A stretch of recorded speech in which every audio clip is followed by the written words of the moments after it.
Kerajaan Pahang menjadikan rakyat daripada pelbagai peringkat sebagai keutamaan bagi menyalurkan bantuan terutama sejak pandemik COVID-19 melanda bermula tahun lalu.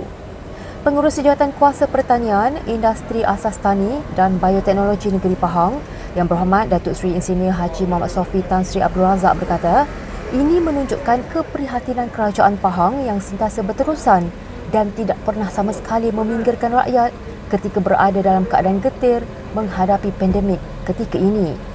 Dan ini adalah bukti jelas bahawasanya kerajaan negeri yang dipimpin oleh Yang Amat Datuk Seri Menteri Besar Datuk Seri Haji Warus Dewan Ismail sebenarnya tak pernah meminggirkan masyarakat di setiap peringkat, baik yang golongan yang paling bawah, maknanya orang muda, hingga ke peringkat yang warga emas.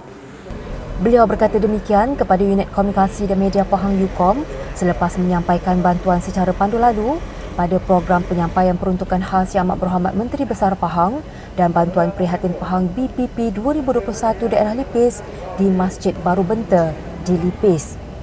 Hadir sama ialah Pegawai Agama Islam daerah Lipis yang berbahagia Ustaz Muhammad Zainuddin Zakaria dan warga pejabat agama Islam daerah Pait Lipis.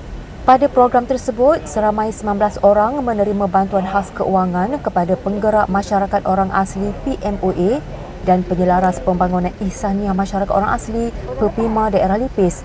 Manakala seramai 18 orang pula menerima bantuan prihatin kepada pekerja dan pengusaha kantin dan dewan makan asrama Sekolah Menengah Agama Negeri daerah Lipis. Seramai 11 orang pelajar turut menerima insentif kecemerlangan sijil pelajaran Malaysia SPM 2020 Sekolah Menengah Agama Negeri daerah Lipis dan 72 wakil masjid dan surau menerima inisiatif jubah kepada pegawai masjid dan surau daerah Lipis. Kesemua bantuan yang diberikan berjumlah RM94,440 dan 632 helai jubah yang diberikan kepada imam masjid seluruh daerah Lipis. Dalam pada itu, Yang Berhormat Datuk Seri Insinyur Haji Muhammad Sofi berkata, kerajaan sentiasa menyalurkan bantuan berterusan mengikut keperluan rakyat tanpa mengira fahaman politik bagi memastikan setiap rakyat menerima bantuan yang telah diperuntukkan. Peruntukan untuk wakil-wakil rakyat dari Barisan Pembangkang juga diberikan kerana tidak ada tujuan lain. Tujuannya adalah untuk membolehkan wakil rakyat di kawasan-kawasan yang diwakili oleh